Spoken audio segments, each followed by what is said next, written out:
Hello everybody, my name is Christian and welcome back to Christian's Weather and Forecasting. Right now we're looking at an event towards portions of Illinois and Wisconsin producing some tornado weather, as well as that another event down south producing some severe thunderstorms. This event will start moving off to the east, and we will be able to see another storm sparking up, bringing some severe weather once again. So let's go ahead and dive right into it. The National Weather Service for today issuing a marginal risk stretching from Louisiana to eastern Texas all the way up into southern Wisconsin and portions of Illinois, Iowa, Missouri all involved. Tornado threat 2%, which I believe is overperforming from what I've seen the past little bit. 2% towards the northern part of the marginal risk, and then a 2% towards the southern part of the marginal risk.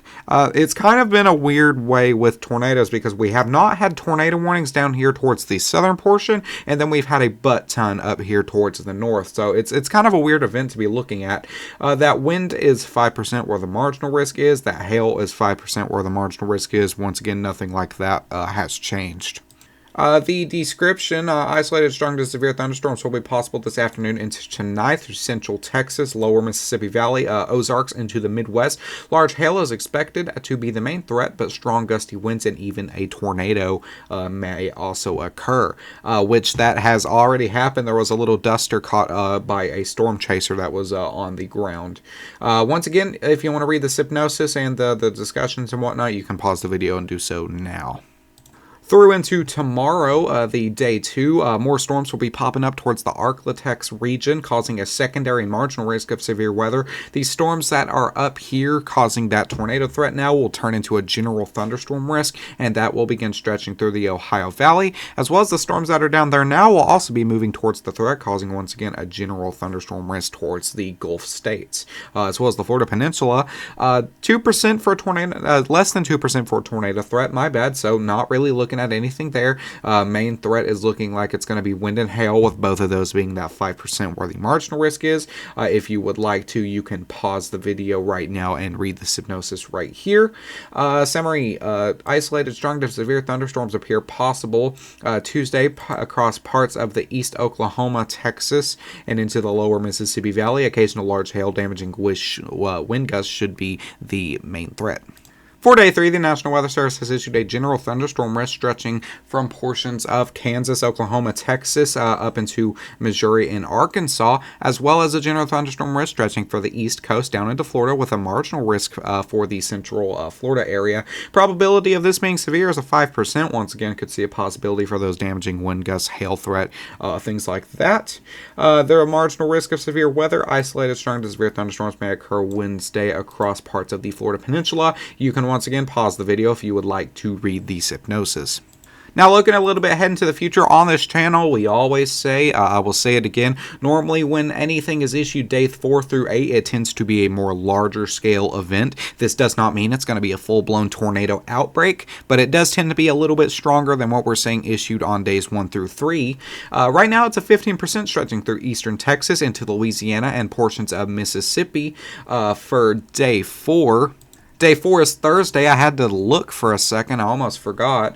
And then day 5, if we move over to day 5, if it will let me do that.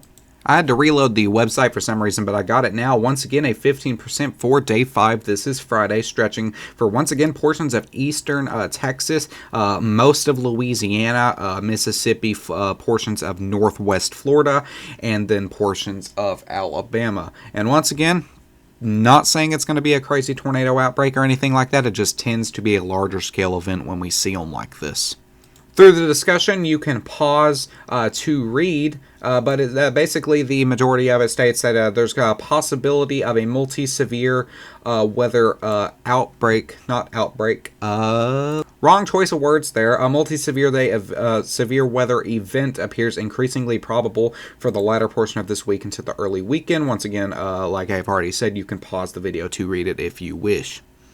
So before we dive into what's happening now, I do kind of want to dive into some of the future models. You can see this event towards the top being kind of what's happening now, the storms towards the south being what's happening later on through the morning hours. That will begin to move off to the east coast, again impacting portions of the Ohio Valley such as Kentucky, Ohio, a bit stronger down towards the south, towards portions of Wednesday. This will begin to move up the coast, will change to some snow for portions of North Maine before kind of just leaving. There will be a secondary area back here towards the back, bringing the right after that storm moves out, basically. And this will be that day 4, that day 5, that's day 6 risk. That will strengthen up towards the south. A low front will spawn up, and that will move out to the east coast as we get into the 10th and the 11th.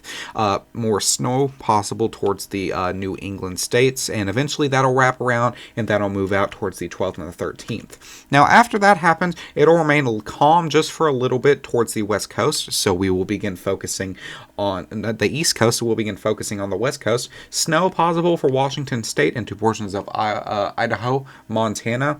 Rain possible for places like Oregon and California before that switches over to snow for some of the higher elevations. That will begin just turning into somewhat of a snow event for portions of areas like Wyoming, Colorado, Utah, places like that. And this is the last run that we have. Once again, that's sitting towards Wyoming, Idaho, Utah, Colorado, areas like that.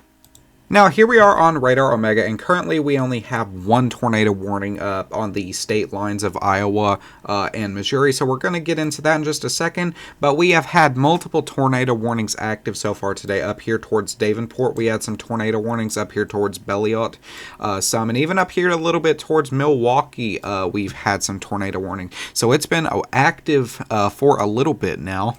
If we're switching over to the MRMS, you can see these storms kind of just like a straight line of storms, with the strongest area being towards Rockford and Milwaukee, as well as a secondary line of storms down here with the strengthening areas being towards Burlington and Bloomfield.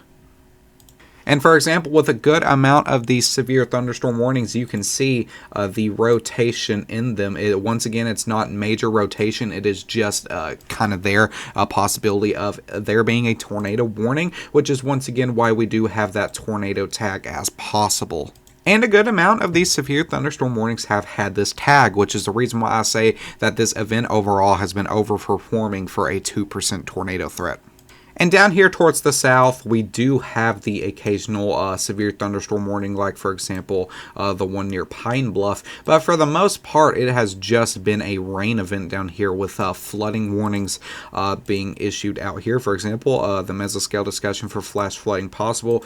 Down here towards Alexandria, you do have these flash flood warnings in effect. Baton Rouge, the flash flood advisory. New Orleans, flash flood advisory. Once again, a major flood event down south. And with this event down here, there has been reports of some road closures, collapses, things like that, mudslides, stuff like that. So let's kind of get into the long term of what's going to happen here. Into the overnight hours, these storms will kind of broaden out a little bit, and they will de-strengthen up towards the north. Once again, we will still have a little bit of that tornado threat possible for some stronger storms in this squall line towards portions like Quincy up into Chicago.